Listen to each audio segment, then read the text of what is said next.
Alright, everyone, welcome back to another video. This is my episode 4 review for Marvel's Echo. Um, this episode I liked a little bit more than actually the last episode, so the episodes have been improving. There's more I liked in this, I think, than I've actually disliked in this episode. There was still some glaring problems, but it does look like it has improved. Um,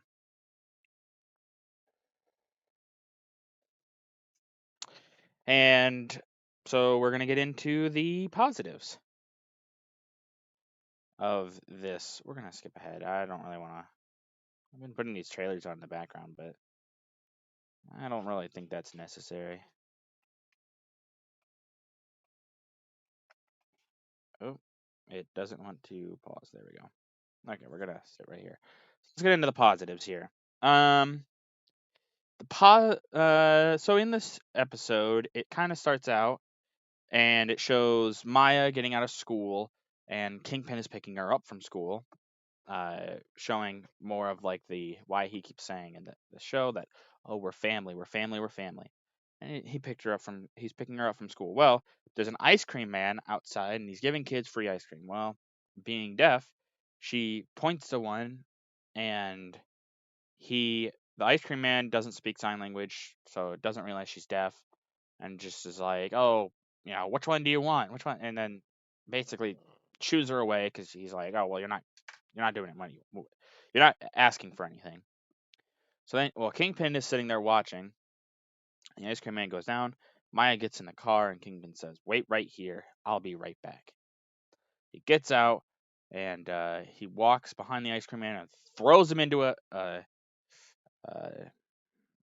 an alley, and then just brutally beats him up because he was so rude to Maya. And I thought that was really neat. It shows that yeah, Kingpin really did care about her, and like, yeah, he's still threatening as hell. You piss him off, and he will just beat the crap out of you. And then he goes and he calls because he's got blood all over his coat now, and he says, you know, oh, I need a new coat. I don't want Maya. But right as he says that, Maya's standing in the alley entranceway. I don't. This is the one part where I'm like, why is she standing there? He told her to wait. Whatever. Maybe actually, he told her to wait, but he didn't sign it, so maybe that's why she didn't. That actually would lead to be explainable, I guess. But he goes and she sees him and he's like, "Do not be afraid," blah blah blah. And it also shows his hand was shaking after he beat the crap out of the guy because all the adrenaline rushing through him, which I thought that was a neat little touch. Um, but so Maya comes down and she actually kicks the ice cream man a few times, which I got a little chuckle out of that. But Kingpin then, holds her hand and they walk out. And I liked that scene. I liked it. Showed Kingpin actually did care about her. It showed that he can still be menacing as hell. It wasn't as brutal as like, in Daredevil when he slams the dude head in the door. And so this show it keeps saying it's R-rated, things like that, but like they definitely are not very violent. Like that was the most violent. That's probably the second most violent scene in the show so far, and it's pretty tame, really. But that's all right. And then after that, actually, another scene I liked is it shows Maya after she's done with her training. So Kingpin's like, "Oh, yeah, your training is complete," and they're having Sunday dinner, which they apparently did often. Which I wish we could have seen more of those, but it's fine if they just say in exposition, "Hey, this is one like we do all the time." And he says, "Oh yeah, you're." And she's like, "Oh well, do I have to go then?" And he says, "No, we'll continue to have our Sunday dinners as we always have." And so like that's a neat little thing. But at the end of near the end of the scene, he tells Maya, we're the only ones that can trust one another. I can't trust anyone else, and you can't trust anyone else but me."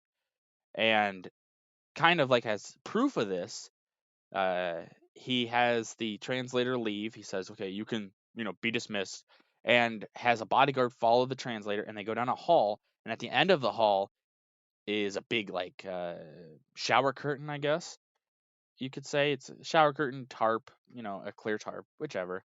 And you can hear in the background the translator begging for her life because she's about to be killed. And yeah, then she gets shot, and Kingpin shows no emotion. And you would assume Maya knows what's going on, but like she can't hear, so maybe he was fine with it. But yeah, showing that once again, though, we can't trust anyone else besides one another, not even the translator for you. I thought that was pretty brutal, and it was cool because once again, showing Kingpin as like a brutal son of a bitch. It's so cool, I think. And then yeah, Kingpin. Um, at least at the beginning of this episode, I thought he was really cool. They showed him being pretty badass. Well, then we go back. Yeah. What else? There was more positives. Um, we resume where we had last episode, and there are some negatives here in a few seconds, but I'll get to that when I get to my negatives section. But we get to they have another Sunday dinner after Kingpin comes back and talks to her a little bit. There are more scenes, and I'll explain that in a little bit.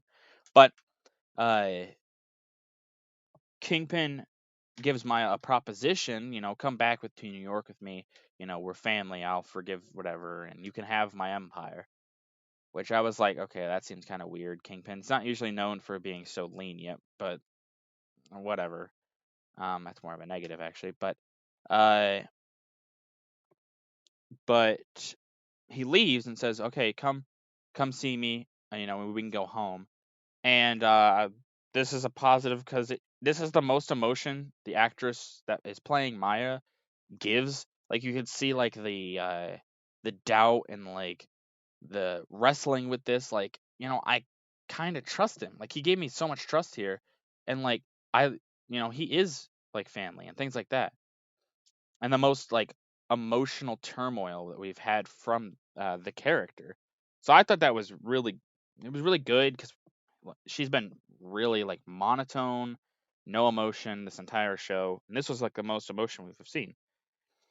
Um, and then she goes and talks to the uncle about this, and this scene helped me. The uncle has grown on me through the show. I didn't when I first was saying some of my favorite characters. It was Biscuit, who's comedy relief. I liked him for that. He's kind of like your haha bumbling idiot, but it's funny, so I liked him. And then the grandfather, I liked him because well, there are some things where he's been kind of like tokenized. He has given good advice and just seems like a caring person, so I have liked that. But this scene, it helps build the uncle, and he has like the most depth of any character. He's got the most emotion of any character, and I think he probably is the best character in the show, writing wise.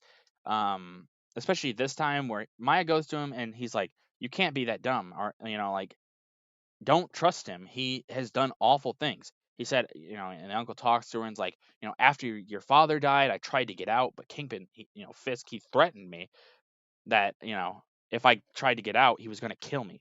And he says, like, why do you think I'm alone at 45? Everyone that has gotten close to me has died.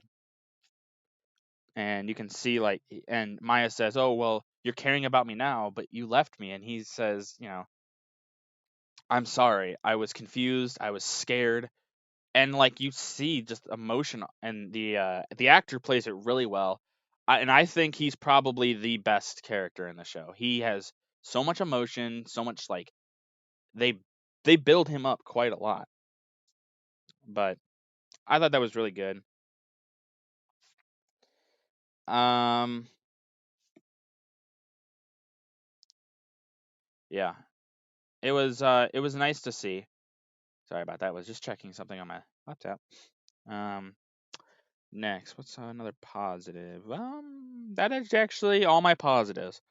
But I gotta say, this episode had a lot more positives. There were a lot of good things. There are some things I'll get into, and I'm gonna have another video if you guys want to watch it that I'm gonna release. It's kind of a little bit of a rant of this show in general, um, but that's besides the point. We'll get into the negatives right now, and I'll get back to that in a little bit. Um, so negatives. So at the beginning of the episode, right before they go to have their Sunday dinner that I talked about earlier, which there were some positives about that I liked. There was a big weird thing here. So Kingpin shows up, and then like dudes just come out of nowhere, and then like grab Maya, and she like is easily overpowered. But we've seen her overpower dudes before, and so it's like, okay, well, that means the only reason she's overpowered here is so that they can be like, oh, well, see, Maya isn't. No, actually, it's so that they can just move the plot along. It's kind of forced. They could have explained it any other way. It was kind of dumb. But the reason they hold her down is so they can put this uh, contact lens on her eye, or Kingpin does, and it what it does is it translates words into sign language, which like he just had that lying around. He's had this technology like so did he make this technology beforehand? When did this technology get made? Like wouldn't that have been so useful so many times in the past with her? I don't know. It seemed kind of just forced. I didn't really like it. It's not the most egregious thing, but it was kind of dumb. And then when they go inside and they're gonna get, they're gonna get the dinner ready and all that. Uh, Kingpin's like threatening, and I actually did like that. He was like threatening her more or less, and she kind of diffuses it by saying, "Hey, I'll open the wine." So he's all right, and he walks kind of out of the kitchen. So their house, I should explain, the house that Maya is in. So her old house when she was little, it's got a kitchen connected to the living room, and there's no like big wall. There's kind of like a half wall. That's the best way I can describe it. It's like a half wall. And Kingpin walks out into the living room and looks at a photo of her family, and she sits there and opens the wine and pours it down the drain. So okay, just wasted the wine. Fine, whatever. That's not a big deal. She didn't want the wine. But um so then after that, uh she gets everything ready and puts down like Shasta, and Kingpin looks at it and goes, "Well, where's the wine?" And it's a fancy name, so but I don't remember the name. It was some fancy wine name, and I'm not a wine connoisseur. So, and she's like, "Oh, it was bad." And it's like, "Okay, Kingpin, did you not hear it getting poured down the drain? Like, it's not like it was quiet. It was super loud, and you were like 10 feet away." So they just made him seem like an idiot because it's just like, "Oh, where'd the wine go?" But I don't know. And well, then they eat, and that's when he offers the Empire and all that. But yeah, and then I didn't. I thought it was neat the offering her Empire and everything, but like I also thought this was dumb because we have Kingpin go, oh, basically he's here to patch things up with Maya, and I was sitting there the whole time going, why is Kingpin being so like forgiving to her? We've never seen him forgiving because like in the past we've had him like, oh well, he's he trusts someone kind of, but then the minute they turn on him, he fucking kills them. But with this, it's like, oh no, she shoots him in the face, and he tries to kill him, and he's just like, oh, it's fine, just come home with me, and you'll have all my empire. It was dumb.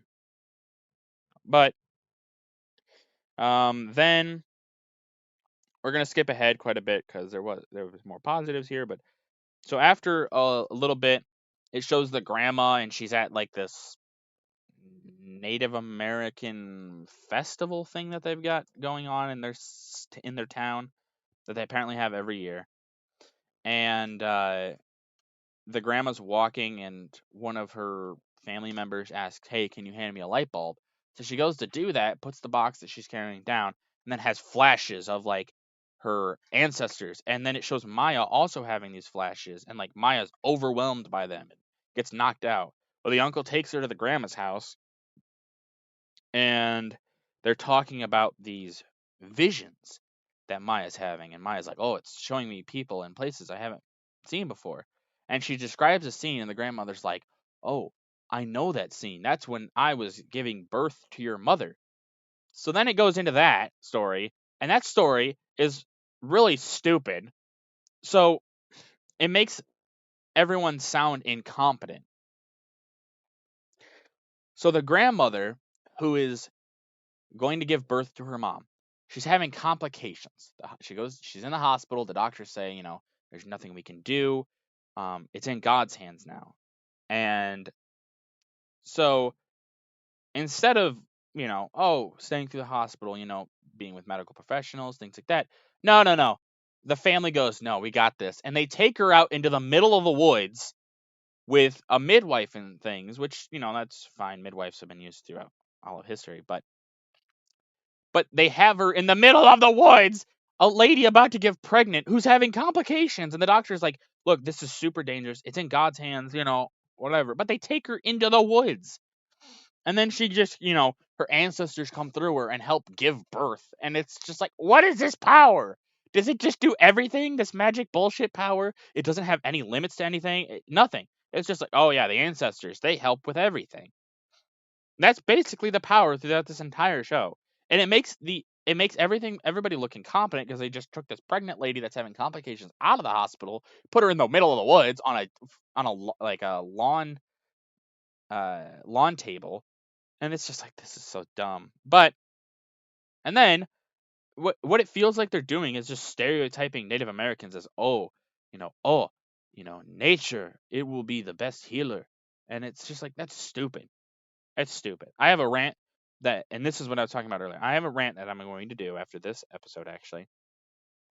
I'm going to release it, and it's about how they treat Native American culture in this show. It is so egregious, and I'll get into a little bit here, but they basically, so the whole story is about the Choctaw people, more or less.